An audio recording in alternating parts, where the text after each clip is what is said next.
कुछ तो किसान इहो जे ने जिन्हां दी 4 बेटियां है, वो कल्ले किसान ने, वो अपनी फैमिली भी चक के लियाए। उन्हां दे पिछे कोई पैली बनना, उन्हां दा घर बुआ वेखण वाला कोई नहीं। उन्हां दे दिमाग 'च खराबी तां नहीं हैगी कि वो बिन मुद्दे दी गल तो उठ के चल पे। सरकार का काम है फूट डालो और राज करो। अगर हमारा राइट है तो हमने राइट मांगा है और इसको कोई नकार नहीं सकता। ਜਦੋਂ ਰਾਜੇ ਨੂੰ ਪ੍ਰਜਾ ਦੇ ਤਕਲੀਫ ਨਾਲੋਂ ਕੋਈ ਰਿਸ਼ਤਾ ਹੀ ਤੋੜ ਲਿਆ, ਹੀ ਇਜ਼ ਵੈਰੀ ਇਨਸੈਂਸਿਟਿਵ, ਤਾਂ ਫਿਰ ਤੁਸੀਂ ਕੈਨ ਬੀ ਪੋਸੀਬਲ ਕਿ he is going to make this Shaheen Bagh two. ਬੈਠੇ ਰਹੋ। ਸਤਿ ਸ਼੍ਰੀ ਅਕਾਲ ਦੋਸਤੋ, ਤੁਸੀਂ ਇਸ ਵਕਤ ਵੇਖ ਰਹੇ ਹੋ ਨਿਰਪੱਖ ਪੋਸਟ। ਮੈਂ ਹਾਂ ਮਨਦੀਪ ਸਿੰਘ ਔਰ ਮੇਰੇ ਆਲੇ ਦੁਆਲੇ ਤੁਸੀਂ ਬਹੁਤ ਭੀੜ ਵੀ ਵੇਖ ਰਹੇ ਹੋ, ਚਹਿਲ ਪਹਿਲ ਲੱਗੀ ਹੋਈ ਹੈ। ਇੱਧਰ ਲੰਗਰ ਪੱਕ ਰਹੇ ਨੇ ਔਰ ਮੇਰੇ ਨਾਲ ਬਹੁਤ ਖਾਸ ਸ਼ਖਸੀਅਤਾਂ ਜੁੜੀਆਂ ਹੋਈਆਂ ਨੇ ਇਸ ਵਕਤ। ਖਾਸ ਗੱਲ ਇਹ ਹੈ ਇਸ ਇੰਟਰਵਿਊ ਨੂੰ ਕੰਡਕਟ ਕਰਨ ਦੀ, ਕਿਉਂਕਿ ਨੌਜਵਾਨ ਇੱਥੇ ਪਹੁੰਚ ਰਹੇ ਨੇ ਔਰ ਨਾ ਸਿਰਫ ਇਸ ਨਜ਼ਰੀਏ ਤੋਂ ਕਿ ਅਸੀਂ ਇਸ ਮੁੱਦੇ ਨੂੰ ਸਪੋਰਟ ਕਰਨੀ ਹੈ, ਬਲਕਿ ਨਿਰਪੱਖ ਹੋ ਕੇ ਸਮਝਣ ਦੀ ਕੋਸ਼ਿਸ਼ ਕਰ ਰਹੇ ਨੇ, ਕਿਉਂਕਿ ਜ਼ਿੰਦਗੀ ਬਹੁਤ ਲੰਮੀ ਪਈ ਹੁੰਦੀ ਹੈ ਨੌਜਵਾਨਾਂ ਦੇ ਅੱਗੇ। ਔਰ ਸਾਡਾ ਤਾਂ ਕੌਮ ਨੂੰ ਨਾ ਹੀ ਗੁਰੂ ਨਾਨਕ ਦੇਵ ਜੀ ਮਹਾਰਾਜ ਜੀ ਨੇ ਸਿੱਖ ਦਿੱਤਾ ਹੈਗਾ ਕਿ ਸਾਰੀ ਜ਼ਿੰਦਗੀ ਅਸੀਂ ਸਿੱਖਦੇ ਰਹੀਏ। ਸੋ ਨੌਜਵਾਨ ਵੀ ਪਹੁੰਚੇ ਹੋਏ ਨੇ ਮੇਰੇ ਨਾਲ ਇਸ ਵਕਤ। ਹਰਿਆਣੇ ਕੀ ਛੋਰੀ ਜਸਪ੍ਰੀਤ ਕੌਰ ਪਹੁੰਚੀ ਹੈ ਸੋਨੀਪਤ ਤੋਂ। ਜਸਬੀਰ ਬਾਈ ਜੀ ਮੌਜੂਦ ਨੇ ਮਾਝੇ ਤੋਂ। ਅੰਮ੍ਰਿਤਸਰ ਤੋਂ ਟੀਚਰ ਨੇ, ਜਿਓਗ੍ਰਾਫੀ ਪੜ੍ਹਾਉਂਦੇ ਨੇ, ਇੰਗਲਿਸ਼ ਦੇ ਟੀਚਰ ਨੇ। ਔਰ ਜਸਪ੍ਰੀਤ ਕੌਰ ਇੱਕ ਤਰੀਕੇ ਨਾਲ ਹਾਲੇ ਯੁਵਾ ਨੇ, ਸਟੂਡੈਂਟ ਨੇ ਔਰ ਜ਼ਿੰਦਗੀ ਨੂੰ ਸਿੱਖਣ ਦੇ ਪਹਿਲੂ ਇੱਥੋਂ ਸਿੱਖ ਕੇ ਜਾ ਰਹੇ ਨੇ। ਗੱਲ ਕਰ ਲੈਂਦੇ ਹਾਂ, ਸ਼ੁਰੂਆਤ ਕਰ ਲੈਂਦੇ ਹਾਂ। ਹੋਰ ਵੀ ਸ਼ਖਸੀਅਤਾਂ ਜੁੜੀਆਂ ਹੋਈਆਂ ਨੇ।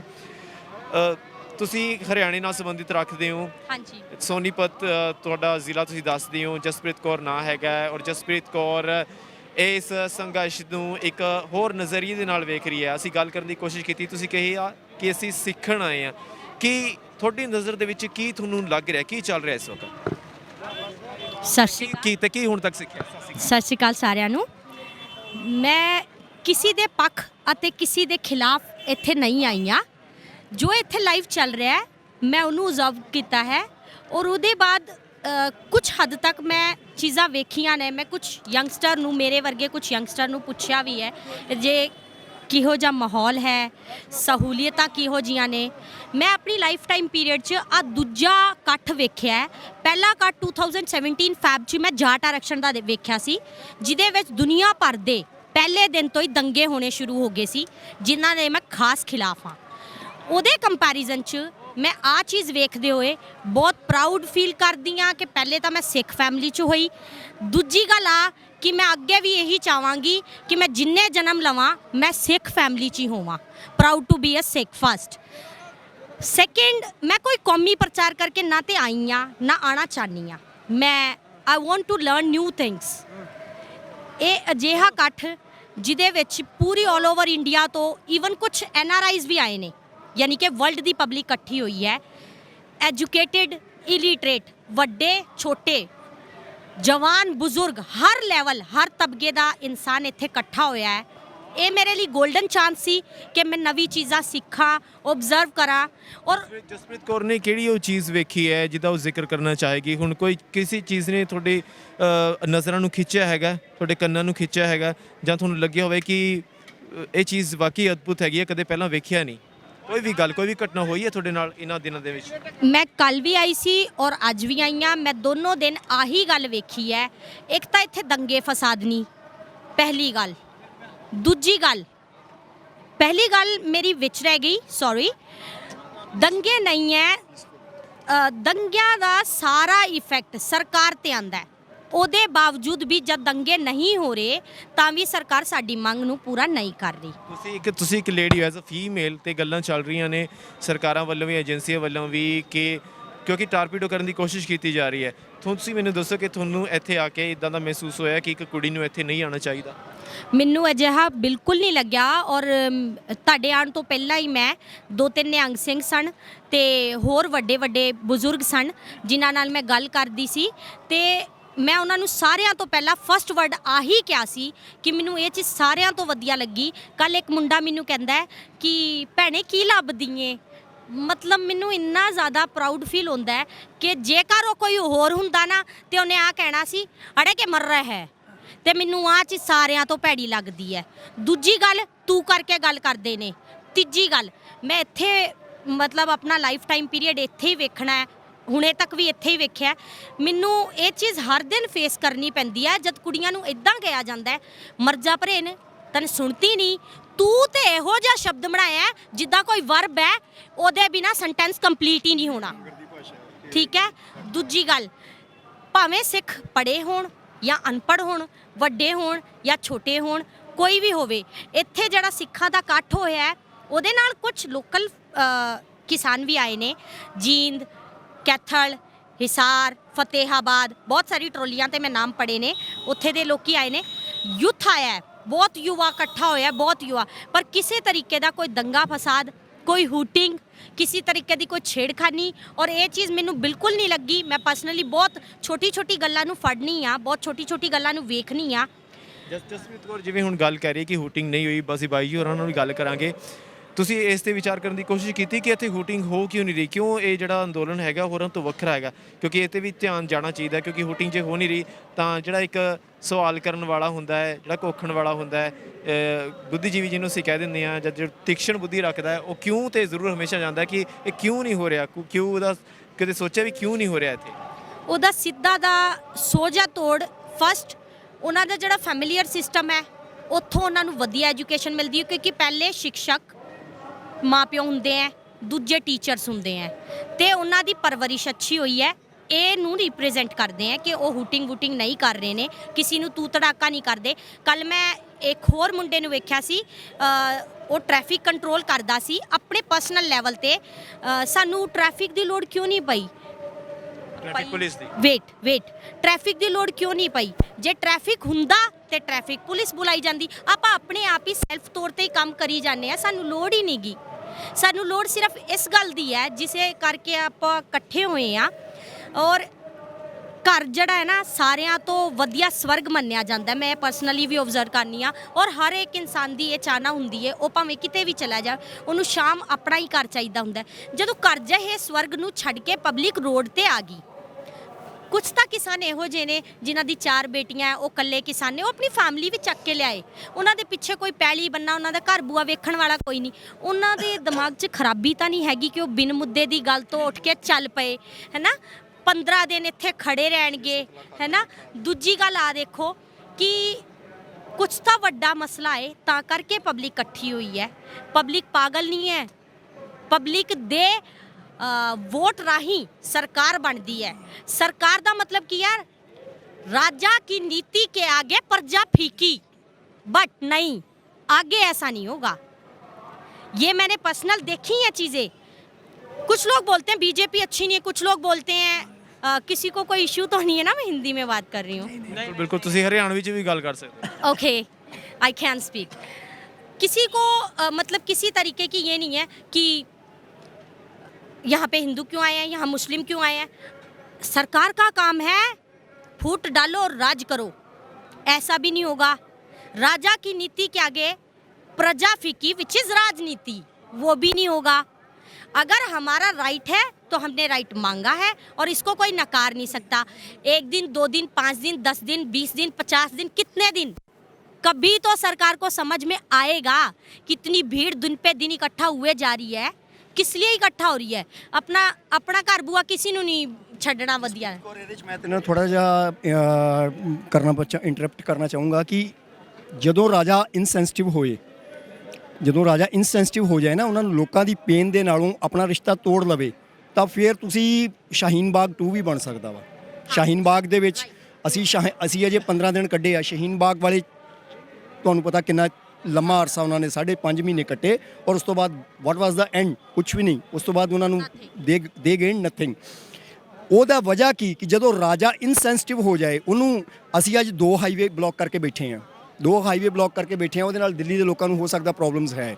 ਇੱਥੇ ਜਿਹੜਾ ਇੰਡਸਟਰੀਅਲ ਬੈਲਟ ਹੈ, ਮੈਂ ਸਵੇਰੇ ਪਤਾ ਕਰ ਰਿਹਾ ਸਾਂ ਆਪਣੇ ਤੌਰ ਦੇ ਉੱਤੇ, ਇੰਡਸਟਰੀਅਲ ਬੈਲਟ ਜਿਹੜਾ ਉਹ ਤਕਰੀਬਨ ਬਲੌਕ ਜਿਹਾ ਹੋ ਗਿਆ ਵਾ। ਠੀਕ ਆ, ਰਾਈ ਖਾਈ ਔਰ ਆ ਜਿਹੜਾ ਕੁੰਡਲੀ ਬਾਰਡਰ ਦਾ ਇੰਡਸਟਰੀਅਲ ਬੈਲਟ ਹੈ, ਦੈਟ ਹੈਜ਼ ਬੀਨ ਬਲੌਕਡ। ਠੀਕ ਆ, ਲੇਕਿਨ ਜਦੋਂ ਰਾਜੇ ਨੂੰ ਪ੍ਰਜਾ ਦੇ ਤਕਲੀਫ ਨਾਲੋਂ ਕੋਈ ਰਿਸ਼ਤਾ ਹੀ ਤੋੜ ਲਿਆ, ਹੀ ਇਜ਼ ਵੈਰੀ ਇਨਸੈਂਸਿਟਿਵ, ਤਾਂ ਫਿਰ ਤੁਸੀਂ ਕੈਨ ਬੀ ਪੋਸੀਬਲ ਕਿ he is going to make this Shaheen Bagh 2। ਬੈਠੇ ਰਹੋ। ਭਾਈ ਜੀ ਇੱਦਾਂ ਤੁਸੀਂ ਬੜੀ ਗੱਲ ਕੀਤੀ ਹੈ, ਬੜੀ ਗੌਰ ਕਰਨ ਲਾਇਕ ਗੱਲ ਹੈਗੀ ਹੈ। ਔਰ ਇੱਕ ਤਰੀਕੇ ਦੇ ਨਾਲ ਜਿਹੜੇ ਵਪਾਰੀ ਨੇ ਉਹ ਵੀ ਇਹ ਮੰਗ ਕਰ ਰਹੇ ਨੇ ਕਿ ਕਿਸਾਨਾਂ ਦਾ ਜਿਹੜਾ ਮੁੱਦਾ ਹੈਗਾ ਇਹਨੂੰ ਜਲਦੀ ਹੱਲ ਕੀਤਾ ਜਾਵੇ। ਕਿਸਾਨ ਜਿਹੜੇ ਮੰਗਾਂ ਮੰਗ ਰਹੇ ਨੇ ਉਹ ਜਾਇਜ਼ ਮੰਗਾਂ ਨੇ, ਤਾਂ ਇੱਕ ਤਰੀਕੇ ਦੇ ਨਾਲ ਇਹ ਰੋਹ ਜਿਹੜਾ ਹੈਗਾ ਉਹਨਾਂ ਨਾਲ ਵੀ ਜੁੜਦਾ ਹੈ ਔਰ ਇੱਥੋਂ ਜਿਹੜੇ ਲੋਕਲ ਨੇ ਉਹਨਾਂ ਦਾ ਵੀ ਮੁੱਦਾ ਬਣ ਰਿਹਾ ਇਹ। ਮੁੱਦਾ ਸਮਝਣ ਦੀ ਲੋੜ ਹੈ, ਇਹਦਾ ਪ੍ਰਚਾਰ ਨਹੀਂ ਹੋਇਆ ਮੁੱਦੇ ਦਾ। ਮੁੱਦਾ ਤਾਂ ਇਹ ਆ ਕਿ ਜੱਟ ਦੇ ਨਾਲੋਂ ਜ਼ਿਮੀਂਦਾਰ ਦੇ ਨਾਲੋਂ ਅੱਜ ਇਸ ਮੁੱਦੇ ਨਾਲ ਸ਼ਹਿਰੀਆ ਜਿਹੜਾ ਕੰਜ਼ਿਊਮਰ ਆ, ਜਿਹੜਾ ਕੰਜ਼ਿਊਮਰ ਤਬਕਾ ਵਾ, ਉਹਨੂੰ ਇਹਦੇ ਨਾਲ ਜ਼ਿਆਦਾ ਜੁੜਨਾ ਚਾਹੀਦਾ ਵਾ। ਕਿਉਂਕਿ ਉਹ ਹੀ ਅਸੀਂ ਤਾਂ 15 ਰੁਪਏ ਕਣਕ ਵੇਚ ਦਾਂਗੇ, ਅਸੀਂ ਤਾਂ 14 ਰੁਪਏ 12 ਰੁਪਏ ਕਣਕ ਵੇਚ ਦਾਂਗੇ, ਪਰ ਉਹ ਕਣਕ ਇਹਨਾਂ ਨੂੰ 75 ਰੁਪਏ ਖਰੀਦਣੀ ਪੈਣੀ ਹੈ। ਇਸ ਗੱਲ ਨੂੰ ਇਹ ਸਮਝ ਨਹੀਂ ਰਹੇ। ਇੱਕ ਗੱਲ। ਦੂਸਰੀ ਗੱਲ, ਇੱਕ ਆੜਤੀਆ ਵਰਗ ਜਿਹੜਾ ਬਿਲਕੁਲ ਹੀ ਖਤਮ ਹੋ ਰਿਹਾ, ਇਹਦੇ ਵਿੱਚੋਂ ਵਿਚੋਲੀਆ ਖਤਮ ਹੋ ਰਿਹਾ ਵਾ, ਆੜਤੀਆ ਵਰਗ ਖਤਮ ਹੋ ਰਿਹਾ। ਸਾਡੇ ਤੋਂ ਪਹਿਲਾਂ ਤੇ ਆੜਤੀਆ ਵਰਗ ਨੂੰ ਖੜੇ ਹੋਣਾ ਚਾਹੀਦਾ ਸੀ, ਜਿਹੜਾ ਕਿ ਅਜੇ ਤੱਕ ਖੜੇ ਨਹੀਂ ਹੋਇਆ। ਹੁਣ ਹੌਲੀ ਹੌਲੀ ਉਹ ਆ ਰਹੇ ਹੋ ਰਹੇ ਆ, ਠੀਕ ਆ। ਸਾਡੇ ਤੋਂ ਪਹਿਲਾਂ ਤਾਂ ਉਹਨੂੰ ਖਤਮ ਹੋਣਾ ਚਾਹੀਦਾ ਸੀ, ਕਿਉਂਕਿ ਸਿੱਧੀ ਉਹਦੇ ਕਾਰੋਬਾਰ ਤੇ ਸਿੱਧੀ ਚੋਟ ਸੀ। ਅਸੀਂ ਸੈਕੰਡਰੀ ਆ, ਦੇਵਰ ਦਾ ਪ੍ਰਾਇਮਰੀ, ਠੀਕ ਆ ਜੀ। ਔਰ ਸਭ ਤੋਂ ਵੱਡੀ ਗੱਲ ਕਿ ਲੋਕ ਇਸ ਮੁੱਦੇ ਦੇ ਉੱਤੇ ਸਮਝ ਨਹੀਂ ਰਹੇ। ਜੋ ਕੰਜ਼ਿਊਮਰ ਆ ਉਹ ਜ਼ਿਆਦਾ ਅਫੈਕਟਡ ਆ ਕੰਟਰੈਕਟ ਫਾਰਮਿੰਗ ਦੇ ਵਿੱਚ। ਜਿਹੜਾ ਤੋਂ ਜ਼ਿਆਦਾ ਸਭ ਤੋਂ ਵੱਡੀ ਗੱਲ ਕਿ ਜਦੋਂ EC act, essential commodity act ਦਾ ਕਲੌਜ਼ ਹੀ ਚੇਂਜ ਕਰ ਦਿੱਤਾ ਕਿ ਇੱਕ ਜਿਹੜਾ ਛੋਟਾ ਰਿਟੇਲਰ ਆ ਉਹ 25 ਕੁਇੰਟਲ ਤੱਕ ਪਿਆਜ਼ ਭਰ ਸਕਦਾ। ਅੱਜ ਅਗਰ 25 ਤੋਂ 26 ਕੁਇੰਟਲ ਪਿਆਜ਼ ਹੋ ਜਾਣ ਉਹਦੇ ਕੋਲ ਸਿੱਧਾ ਫੂਡ ਐਂਡ ਸਪਲਾਈ ਜਾਂ ਕੋਈ ਵੀ FCI ਜਾਂ ਕੋਈ ਵੀ ਏਜੰਸੀ ਉਹਦੇ ਤੇ ਰੇਡ ਕਰ ਸਕਦੀ ਆ। ਦੇ ਕੈਨ ਕੈਚ ਹਿਮ। ਉਹਨਾਂ ਨੇ ਜਿਹੜਾ ਐਸੈਂਸ਼ੀਅਲ ਕਮੋਡਿਟੀ ਐਕਟ 1955 ਆ ਉਹਦਾ ਕਲੌਜ਼ ਰਿਮੂਵ ਕਰਤਾ ਕਿ ਤੁਸੀਂ ਜਿਹੜੀ ਲਿਮਿਟ ਆ ਉਹ ਲਿਮਿਟ ਰਿਮੂਵ ਕਰਤੀ। ਤੁਸੀਂ ਕਿੰਨਾ ਵੀ ਭਰ ਸਕਦੇ ਹੋ, ਠੀਕ ਆ। ਜਦੋਂ ਤੁਸੀਂ ਕਿੰਨਾ ਵੀ ਭਰ ਸਕਦੇ ਹੋ ਤਾਂ ਕਾਰਪੋਰੇਟ ਕਿੰਨਾ ਭਰੇਗਾ, ਅਡਾਨੀ ਕਿੰਨਾ ਭਰੇਗਾ, ਅੰਬਾਨੀ ਕਿੰਨਾ ਭਰੇਗਾ? ਉਹ ਕੁਇੰਟਲਾਂ ਦੇ ਹਿਸਾਬ ਨਾਲ ਤੇ ਭਰੇਗਾ ਨਹੀਂ, ਉਹ ਤੇ ਸਾਰੇ ਖਰੀਦ ਕਰ ਲੇਗਾ। ਉਹਦੇ 'ਚ ਕੀ ਹੋਏਗਾ? ਹੋਰਡਿੰਗ ਹੋਏਗੀ, ਸਟਾਕ ਹੋਏਗਾ। ਜਦੋਂ ਉਹਨੇ ਸਟਾਕ ਸਾਡੇ ਕੋਲ ਲੈਣਾ ਉਹਨੇ 12 ਰੁਪਏ 14 ਰੁਪਏ, ਠੀਕ ਆ। ਜਦੋਂ ਸਾਡੇ ਵੇਚਣ ਦੀ ਵਾਰੀ ਆਉਣੀ ਆ ਤੇ ਉਹਨੇ ਆਪਣੇ ਗੋਦਾਮ ਦੇ ਮੂੰਹ ਖੋਲ ਦੇਣੇ ਆ। ਜਿਣਸ ਮਾਰਕੀਟ ਦੇ ਵਿੱਚ ਇੰਨੀ ਜ਼ਿਆਦੀ ਆ ਜਾਣੀ ਆ ਕਿ ਸਾਡਾ ਰੇਟ ਜਿਹੜਾ 12 ਰੁਪਏ ਆ ਜਾਣਾ ਵਾ, ਸਾਡੇ ਕੋਲ ਤਾਂ ਲਏਗਾ 12 ਰੁਪਏ। ਔਰ ਜਦੋਂ ਉਹਦੇ ਵੇਚਣ ਦਾ ਟਾਈਮ ਹੋਏਗਾ ਉਦੋਂ ਉਹਦੀ ਥੋੜੀ ਕਰਕੇ ਕੱਢੇਗਾ ਔਰ ਉਹ ਵੇਚੇਗਾ 80 ਰੁਪਏ। ਉਹ 80 ਰੁਪਏ ਕੌਣ ਖਰੀਦੇਗਾ? 80 ਰੁਪਏ ਇਹ ਜਨਤਾ ਖਰੀਦੇਗੀ, ਕੰਜ਼ਿਊਮਰ ਖਰੀਦੇਗਾ। People are not trying to understand. ਲੋਕ ਸਮਝ ਨਹੀਂ ਰਹੇ। ਇਹਦਾ ਸਿੱਧਾ ਇੰਪੈਕਟ ਜਿਹੜਾ ਸਾਰੇ ਦੇਸ਼ ਤੇ ਪੈਣ ਵਾਲਾ ਵਾ।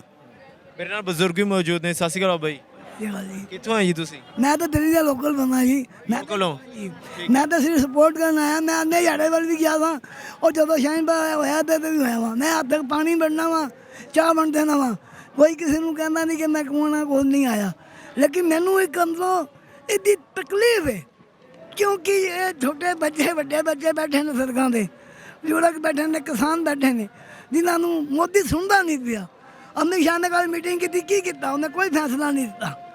ਮੈਂ ਮੋਦੀ ਨੂੰ ਦੋਨੋਂ ਹੱਥ ਜੋੜ ਕੇ ਬੇਨਤੀ ਕਰਾਂਗਾ ਕਿ ਜਿੰਨੀ ਜਲਦੀ ਹੋ ਸਕੇ ਇਹ ਜਿਹੜੀਆਂ ਮੇਨ ਮੰਗਾਂ ਨੇ, ਜਿਹੜਾ ਕਾਨੂੰਨ ਵਾਪਸ ਕਰਨ ਵਾਲਾ ਉਹਨੂੰ ਲੈ ਤੇ ਇਸ ਦੇਸ਼ ਅੰਦਰ ਖੁਸ਼ਹਾਲੀ ਹੋ ਜਾਏਗੀ। ਵਾਹਿਗੁਰੂ ਜੀ ਕਾ ਖਾਲਸਾ, ਵਾਹਿਗੁਰੂ ਜੀ ਕੀ ਫਤਿਹ। ਦੋਸਤੋ, ਬਜ਼ੁਰਗ ਨੇ ਜਿਹੜੇ ਉਹ ਹਾਲੇ ਵੀ ਬੇਨਤੀਆਂ ਕਰ ਰਹੇ ਨੇ ਔਰ ਸਾਡੇ ਸਿਆਸਤਦਾਨਾਂ ਨੂੰ ਸਮਝਣਾ ਚਾਹੀਦਾ। ਇੱਕ ਪਾਸੇ ਉਹ ਕਹਿੰਦੇ ਨੇ ਕਿ ਇਹ ਦੇਸ਼ ਦਾ ਅੰਨ ਦੇਵਤਾ ਹੈਗਾ, ਦੇਵਤੇ ਨੂੰ ਸੜਕਾਂ ਦੇ ਉੱਤੇ ਰੋਲਿਆ ਜਾ ਰਿਹਾ। ਜਸਪ੍ਰੀਤ, ਤੁਹਾਡੇ ਨਾਲ ਤੁਹਾਡੇ ਫਰੈਂਡਸ ਵੀ ਹੋਣਗੇ, ਤੁਹਾਡੀ ਸਹੇਲੀਆਂ ਵੀ ਹੋਣਗੀਆਂ। ਤੁਸੀਂ ਪੜ੍ਹਾਈ ਕਿਹੜੀ ਕਰ ਰਹੇ ਹੋ ਵੈਸੇ? ਮੈਂ ਫੈਸ਼ਨ ਡਿਜ਼ਾਈਨਿੰਗ ਕੀਤਾ ਲਾਸਟ ਈਅਰ। ਠੀਕ ਹੈ। ਤੇ ਫੈਸ਼ਨ ਡਿਜ਼ਾਈਨਿੰਗ ਵਾਲੇ ਤਾਂ ਬੱਚੇ ਵੈਸੇ ਵੀ ਬੜੇ ਫਰੈਂਕ ਹੁੰਦੇ ਨੇ ਔਰ ਬੜੀ ਜਿਹੜੇ ਮੁੱਦਿਆਂ ਦੇ ਉੱਤੇ ਬੜੀ ਸੋਚ ਸਮਝ ਰੱਖਦੇ ਨੇ। ਔਰ ਅਕਸਰ ਜਿਹੜਾ ਅਸੀਂ ਕਹਿੰਦੇ ਹੁੰਦੇ ਆ ਮੈਟਰੋਪੋਲੀਟਨ ਸਿਟੀਜ਼ ਦੇ ਵਿੱਚ ਜ਼ਿਆਦਾ ਤੁਹਾਡਾ ਜਿਹੜਾ ਰੁਝਾਨ ਰਹਿੰਦਾ, ਕਿਉਂਕਿ ਫੈਸ਼ਨ ਜਿਹੜੇ ਹੁੰਦੇ ਆ, ਫੈਸ਼ਨੇਬਲ ਬੰਦੇ ਉੱਥੇ ਹੀ ਜ਼ਿਆਦਾ ਪਾਏ ਜਾਂਦੇ ਆ। ਸੋ ਗੱਲਾਂ ਕਿੱਦਾਂ ਦੀ ਚੱਲਦੀਆਂ ਤੁਹਾਡੀ ਸਹੇਲੀਆਂ ਦੇ ਵਿੱਚ, ਤੁਹਾਡੇ ਦੋਸਤਾਂ ਦੇ ਵਿੱਚ? ਕਿਸ ਤਰੀਕੇ ਦਾ ਰੁਝਾਨ ਹੈਗਾ? ਉਹ ਕੀ ਸੋਚਦੇ ਆ ਇਸ ਮੁੱਦੇ ਬਾਰੇ? ਮੇਰੀ ਇੱਕ ਹੀ ਬੈਸਟ ਫਰੈਂਡ ਹੈ, ਉਹ ਬ੍ਰਾਹਮਣ ਸਮਾਜ ਤੋਂ ਹੈ ਔਰ ਉਹ ਸਿਰਫ ਇੱਕ ਹੀ ਗੱਲ ਤੁਸੀਂ ਬ੍ਰਾਹਮਣ ਕਿਉਂ ਕਿਹਾ? ਪਹਿਲਾਂ ਤਾਂ ਇਹ ਦੱਸੋ। ਤਾਂ ਕਰਕੇ ਕਿਹਾ ਮੈਂ ਤੁਹਾਨੂੰ ਕਲੀਅਰ ਕਰਦੀ ਹਾਂ ਇਸ ਗੱਲ ਨੂੰ, ਕਿਉਂਕਿ ਲੋਕਲ ਲੋਕ ਨੇ ਇੱਥੇ ਦੇ ਜਿਹੜੇ ਜਾਟ ਨੇ, ਬ੍ਰਾਹਮਣ ਹੈ, ਜੋਗੀ, ਬਿਰਾਗੀ। ਮੈਂ ਪਹਿਲੇ ਕਿਹਾ ਮੈਂ ਕੋਈ ਕੌਮੀ ਪ੍ਰਚਾਰ ਨਹੀਂ ਕਰਨਾ, ਨਾ ਕਿਸੇ ਦੇ ਪੱਖ 'ਚ ਨਾ ਕਿਸੇ ਦੇ ਹੱਕ 'ਚ। ਜਿਹੜੀ ਗੱਲ ਹੈ ਉਹ ਮੈਂ ਕਹਿਣੀ ਹੈ। ਮੈਨੂੰ ਜਿਹੜੀ ਚੀਜ਼ ਰਾਈਟ ਲੱਗਦੀ ਹੈ ਉਹ ਮੈਨੂੰ ਕਹਿਣ ਤੋਂ ਕੋਈ ਨਹੀਂ ਰੋਕ ਸਕਦਾ, ਭਾਵੇਂ ਮੋਦੀ ਹੋਵੇ ਭਾਵੇਂ ਕੁਛ ਵੀ ਹੋਵੇ। ਆਪਾਂ ਜਿਹੜੀ ਗੱਲ ਕਹਿਣੀ ਹੈ ਬਸ ਹੱਕ ਦੀ ਗੱਲ ਕਹਿਣੀ ਹੈ, ਕੋਈ ਕੌਮੀ ਪ੍ਰਚਾਰ ਨਹੀਂ ਕਰਨਾ। ਮੇਰੀ ਫਰੈਂਡ ਦਾ ਮੈਂ ਤੁਹਾਨੂੰ ਤਾਂ ਕਰਕੇ ਦੱਸਿਆ ਕਿਉਂਕਿ ਸ਼ਾਇਦ ਮੈਨੂੰ ਦੂਰ ਤੱਕ ਪਬਲਿਕ ਸੁਣਦੀ ਹੋਵੇ। ਉਹ ਸਿਰਫ ਇੱਕ ਗੱਲ ਕਹਿੰਦੀ ਹੈ, ਕਹਿੰਦੀ ਮੈਨੂੰ ਕੋਈ ਬੰਦਾ ਨਹੀਂ ਪਸੰਦ, ਕੋਈ ਜਨਾਨੀ ਨਹੀਂ ਪਸੰਦ, ਮੈਨੂੰ ਸ਼ਹੀਦੇ ਭਗਤ ਸਿੰਘ ਪਸੰਦ ਹੈ। ਤੇ ਮੈਂ ਸਿਰਫ ਉਹਨਾਂ ਕਰਕੇ ਚਾਹੁੰਦੀ ਹਾਂ ਕਿ ਮੈਂ ਅੱਗੇ ਕਦੇ ਵੀ ਪੈਦਾ ਹੋਵਾਂ, ਕਦੇ ਵੀ ਫਿਰ ਜਨਮ ਲਵਾਂ ਤੇ ਮੈਂ ਮਤਲਬ ਸਿੱਖ ਹੋਵਾਂ। ਉਹਦਾ 100 ਦਾ ਤੋੜ ਇਹੀ ਹੁੰਦਾ ਹੈ। ਉਹਦੇ ਨਾਲ 2 ਘੰਟੇ ਗੱਲ ਕਰੋ ਉਹਨੇ ਤਾਂ ਵੀ ਆਹੀ ਗੱਲ ਕਹਿਣੀ, ਉਹਦੇ ਨਾਲ 5 ਮਿੰਟ ਗੱਲ ਕਰੋ ਆਹੀ ਗੱਲ ਕਹਿਣੀ, ਫੋਨ ਤੇ ਗੱਲ ਕਰੋ ਉਹਨੇ ਆਹੀ ਗੱਲ ਕਹਿਣੀ, ਫੇਸ ਟੂ ਫੇਸ ਗੱਲ ਕਰੋ ਤਾਂ ਵੀ ਆਹੀ ਗੱਲ ਕਹਿਣੀ। ਉਹਦਾ ਤਾਂ ਨਿਚੋੜ ਹੈ, ਉਹਨੂੰ ਕੋਈ ਫੈਸ਼ਨ ਡਿਜ਼ਾਈਨਿੰਗ 'ਚ ਇੰਟਰਸਟ ਨਹੀਂ, ਉਹ ਤਾਂ ਬਸ ਬਾਏ ਚਾਂਸ ਮੇਰੇ ਨਾਲ ਆ ਗਈ। ਉਹਨੂੰ ਮੈਂ ਗੱਲ ਥੋੜੀ ਕੱਟ ਰਿਹਾ, ਸੌਰੀ ਦੋਸਤੋ। ਕਿੰਨੀ ਖੂਬਸੂਰਤ ਗੱਲ ਹੈਗੀ ਆ। ਭਗਤ ਸਿੰਘ ਨੇ ਕਿਸੇ ਨੂੰ ਨਹੀਂ ਕਿਹਾ ਹੋਣਾ ਕਿ ਤੁਸੀਂ ਸਿੱਖ ਬਣੋ। ਸਾਡੀ ਤਰਜ਼ੇ ਜ਼ਿੰਦਗੀ ਇਹੋ ਜਿਹੀ ਹੋਣੀ ਚਾਹੀਦੀ ਹੈ ਕਿ ਬੰਦਾ ਦੇਖ ਕੇ ਸੌਰੀ ਤਾਂ ਕਰਕੇ ਮੈਂ ਸਿਰਫ ਆ ਗੱਲ ਕਹੀ ਸੀ ਕਿ ਉਹ ਬ੍ਰਾਹਮਣ ਸਮਾਜ ਤੋਂ ਹੈ ਔਰ ਉਹਦੀ ਮਤ ਇਸ ਪਾਸੇ ਤੁਰੀ ਹੋਈ ਹੈ। ਬਸ ਮੈਂ ਹੁਣ ਆਖਿਰ ਇੱਥੇ ਸਮਾਪਤੀ ਕਰਾਂਗਾ। ਜਿਵੇਂ ਅਸੀਂ ਗੱਲ ਕਰ ਰਹੇ ਸੀਗੇ ਕਿ ਸਟੈਚੂ ਬਣਿਆ ਹੋਇਆ ਹੈ ਸਰਦਾਰ ਵੱਲਭ ਭਾਈ ਪਟੇਲ ਦਾ, ਲੱਗਦਾ ਵੀ ਇੱਥੇ ਵੀ ਇੱਕ ਯੂਨਿਟੀ ਦਾ ਸਟੈਚੂ ਜਿਹੜਾ ਹੈਗਾ ਉਹ ਅਦ੍ਰਿਸ਼ ਸਟੈਚੂ ਇਸ ਵਕਤ ਖੜਾ ਹੋ ਗਿਆ ਔਰ ਜਿਹੜਾ ਉਹ ਦਿਸ ਨਹੀਂ ਰਿਹਾ ਪਰ ਉਹ ਆਪਣੀ ਛਾਪ ਜਿਹੜਾ ਹੈਗਾ ਉਹ ਦਿਲਾਂ ਦੇ ਵਿੱਚ ਛੱਡ ਰਿਹਾ ਜ਼ਰੂਰ। ਉਹਦਾ ਪਰਛਾਵਾਂ ਕੋਈ ਨਹੀਂ ਹੈ ਪਰ ਦਿਲਾਂ ਦੇ ਵਿੱਚ ਛਾਪ ਜ਼ਰੂਰ ਹੈ। What's your good name? Mandeep Singh. Mandeep Singh, ਇਹ ਗੱਲ ਤੁਸੀਂ ਗਲਤ ਕਹਿ ਰਹੇ ਹੋ ਕਿ ਦਿਸ ਨਹੀਂ ਰਿਹਾ। ਜੇ ਦਿਸਦਾ ਨਹੀਂ ਤੇ ਪਬਲਿਕ ਆਂਦੀ ਨਹੀਂ। ਨਹੀਂ ਇਹ ਮੈਂ ਤਾਂ ਕਿਹਾ ਇਹਨੂੰ ਮਹਿਸੂਸ ਕਰ ਰਿਹਾ ਜਿਹੜੇ ਹਾਂ ਜਿਹੜਾ ਦਿਸਦਾ ਨਾ। ਕੱਲ ਵੀ ਆਈ ਔਰ ਅੱਜ ਵੀ ਆਈ ਔਰ ਜੇਕਰ ਮੇਰੇ ਸਕੂਲ ਕਲਾਸਿਸ ਵਗੈरह ਨਹੀਂ ਚੱਲਣਗੇ ਤੇ ਫਿਰ ਮੈਂ ਰੋਜ਼ ਆਉਂਗੀ, ਹੈ ਨਾ। ਦਿਸਦਾ ਤਾਂ ਕਰਕੇ ਪਬਲਿਕ ਭੱਜਦੀ ਹੈ। ਮੈਂ ਅਮਲੀ ਇੱਕ ਗੱਲ ਕਹੀ ਸੀ ਨਾ ਤੁਹਾਨੂੰ, ਇਹ ਜਿਹੜਾ ਜਸਬੀਰ ਸਿੰਘ ਸਨ, ਮੈਂ ਇਹਨਾਂ ਦੀ ਗੱਲ ਤੋਂ ਸਹਿਮਤ ਹਾਂ, ਪੂਰਨ ਰੂਪ ਨਾਲ ਸਹਿਮਤ ਹਾਂ। ਮੈਨੂੰ ਕਿਸੇ ਤਰੀਕੇ ਦੀ ਕੋਈ ਕਾਟ ਫਾਸ ਕਰਨ ਦੀ ਕੋਈ ਲੋੜ ਨਹੀਂ ਗੀ। ਮੈਂ ਤੁਹਾਨੂੰ ਇੱਕ ਗੱਲ ਕਹੀ, ਕੰਨਾਂ ਦਾ ਕੱਚਾ ਨਹੀਂ ਹੋਣਾ। ਉਹ ਤੁਸੀਂ ਅਸਹਿਮਤ ਵੀ ਹੋ ਸਕਦੇ ਆ ਪਰ ਸਭ ਤੋਂ ਵੱਡੀ ਗੱਲ ਹੈ ਸਾਨੂੰ ਜਿਹੜਾ ਹੈਗਾ ਉਹ ਗੱਲਬਾਤ ਕਰਨੀ ਚਾਹੀਦੀ ਹੈ। ਤਾਂ ਕਰਕੇ ਕਿਉਂਕਿ ਉਹਨਾਂ ਦੇ ਦੱਸੀ ਹੋਈ ਇੱਕ ਗੱਲ 'ਚ ਪੂਰਾ ਵਜ਼ਨ ਸੀ। ਦੂਜੀ ਗੱਲ, ਉਹਨਾਂ ਨੇ ਜਿਹੜੇ ਆંકੜੇ ਦਿੱਤੇ ਨੇ ਉਹ ਬਹੁਤ ਵਧੀਆ ਨੇ।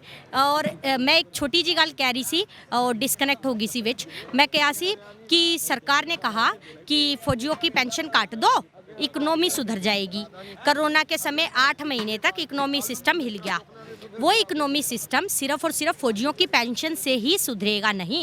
अगर इकोनॉमी सिस्टम को सुधारने की तुझे इतनी ही पड़ी थी गोदी, इनू मैं मोदी नहीं कहती, है ना, ते अजिही गल गोदी चढ़ा होया ਅੰਬਾਨੀਆਂ ਦੀ ਨਾ ਇਹ ਕਿਸੇ ਦੀ ਗੋਦੀ ਨਹੀਂ ਤੁਰਿਆ। ਇਹਦੀ ਗੋਦੀ ਦਾ ਵੀ ਨਾਸ ਹੋ ਜਾਣਾ ਇੱਕ ਦਿਨ, है ना। छोड़ो, लिव दिस टॉपिक।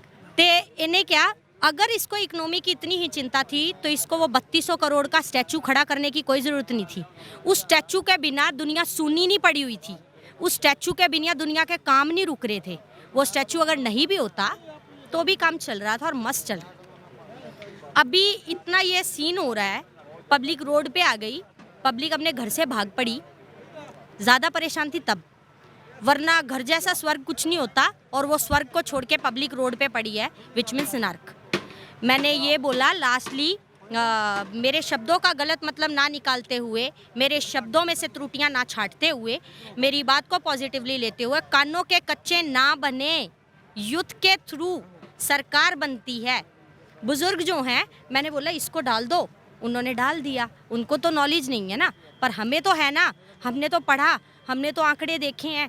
मैंने बताया अभी आपको, जाट आरक्षण में मैंने देखा था दुनिया भर के दंगे फसाद हुए थे सिर्फ पर्सनल एक रिजर्वेशन के लिए। लेकिन अगर अभी अगर सब मांग कर रहे हैं तो वो सिर्फ एक अकेले पंजाब के किसान के लिए मांग नहीं कर रहे हैं। उन्होंने कहा कि आड़ती को भी आगे आना चाहिए, डिस्ट्रीब्यूटर को भी आगे आना चाहिए। वो जो बातें हो गई हम उनको रिपीट ना करें क्योंकि वक्त जो है हमारे व्यूअर्स का भी बड़ा कीमती है और आपका भी बड़ा कीमती है ना। तो हम यहाँ पे निचोड़ ही निकालते हैं। बाबा जी भी खड़े ने, बुजुर्गों ਨਾਲ ਗੱਲ ਕਰ ਲਾਂਗੇ। ਬਾਈ ਤੁਸੀਂ ਕੁਝ ਦੱਸਣਾ ਚਾਹੁੰਦੇ ਹੋ? ਕੀ ਕਹਿਣਾ ਸੀ? ਤੁਸੀਂ ਇੱਥੋਂ ਦੀ ਗੱਲ ਕਰਦੇ ਸੀ ਬਾਈ ਜੀ, ਨਜ਼ਾਰੇ ਆ ਰਹੇ ਆ ਨਜ਼ਾਰੇ। ਆਪਾਂ ਕਹਿੰਦੇ ਆ ਮੋਦੀ ਨੇ ਕਰਿਆ, ਮੈਨੂੰ ਐਂ ਲੱਗਦਾ ਵੀ ਮੋਦੀ ਨੇ ਨਹੀਂ ਕਰਿਆ, ਉਹ ਪ੍ਰਮਾਤਮਾ ਨੇ ਕਰਾਇਆ। ਇੱਥੇ ਆ ਕੇ ਜੋ ਪਿਆਰ ਬਣ ਗਿਆ ਨਾ, ਪਤਾ ਹੀ ਨਹੀਂ, ਐਂ ਮਹਿਸੂਸ ਹੁੰਦਾ ਵੀ ਦਰਬਾਰ ਸਾਹਿਬ ਫਿਰ ਰਹੇ ਆ ਕੋ ਹੋਲਾ ਮਹੱਲਾ। ਕਿ ਇੱਥੇ ਹਿੰਦੂ ਵੀਰ ਫਿਰ ਰਹੇ ਆ, ਉਧਰ ਮੁਸਲਮਾਨ ਵੀਰਾਂ ਦਾ ਲੰਗਰ ਚੱਲ ਰਿਹਾ, ਵਿੱਚੇ ਕਥਾ ਹੋ ਰਹੀ ਹੈ, ਕੀਰਤਨ ਹੋ ਰਿਹਾ। ਘਰੇ ਜਾਣ ਨੂੰ ਜੀ ਨਹੀਂ ਕਰਦਾ। ਅਸੀਂ 26 ਨੂੰ ਆਏ ਸੀ, ਪਰਸੋਂ ਘਰੇ ਗਏ, ਘਰ ਜਾਣ ਤੋਂ ਬਿਮਾਰ ਹੋ ਗਏ। ਅੱਜ ਆ ਕੇ ਇੱਥੇ ਬੁਖਾਰ ਨਹੀਂ, ਜ਼ੁਕਾਮ ਨਹੀਂ, ਇੰਨਾ ਕੁ ਨਜ਼ਾਰਾ। ਇਹ ਮੋਦੀ ਦਾ ਧੰਨਵਾਦ ਵੀ ਕਰਦੇ ਆ ਵੀ ਤੇਰੇ ਕਰਕੇ ਅਸੀਂ ਇਕੱਠੇ ਹੋ ਗਏ। ਇਹ ਪਿਆਰ ਇੰਨਾ ਬਣ ਗਿਆ, ਸਦੀਆਂ ਦਾ ਬਣ ਗਿਆ, ਟੁੱਟਣ ਵਾਲਾ ਨਹੀਂ।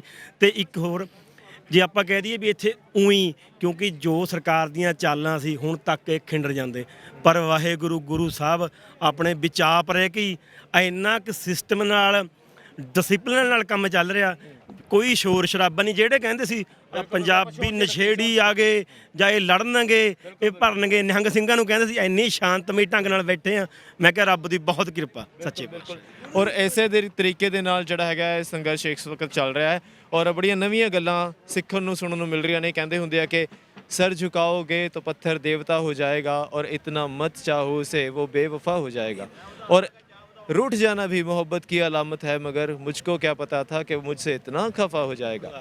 लेकिन हम भी दरिया हैं और हमें अपना हुनर मालूम है। अरे जिस तरफ भी चल पड़ेंगे रास्ता हो जाएगा। और मैं खुदा का नाम लेकर पी रहा हूँ दोस्तों, तुम जहर भी दोगे मुझे वो भी दवा हो जाएगा। पंजाब ਅਤੇ ਪੰਜਾਬੀਅਤ ਨਾਲ ਜੁੜਿਆ ਹਰ ਮੁੱਦਾ, ਹਰ ਖਬਰ ਨਿਰਪੱਖ ਤਰੀਕੇ ਨਾਲ ਤੁਹਾਡੇ ਤੱਕ ਪਹੁੰਚਣ ਦੀ ਕੋਸ਼ਿਸ਼ ਵਿੱਚ ਤੁਸੀਂ ਵੀ ਦੇਵੋ ਸਾਡਾ ਸਾਥ। ਤਾਂ ਹੁਣੇ ਲਾਈਕ ਕਰੋ ਸਾਡਾ ਫੇਸਬੁੱਕ ਪੇਜ, ਸਬਸਕ੍ਰਾਈਬ ਕਰੋ YouTube ਤੇ ਅਤੇ ਫੋਲੋ ਕਰੋ ਇੰਸਟਾ ਅਤੇ ਟਵਿੱਟਰ ਤੇ ਨਿਰਪੱਖ ਪੋਸਟ, ਖਬਰ ਦੀ ਨਿਰਪੱਖ ਆਵਾਜ਼। ਵਿਜ਼ਿਟ ਕਰੋ www.nirpakhpost.com।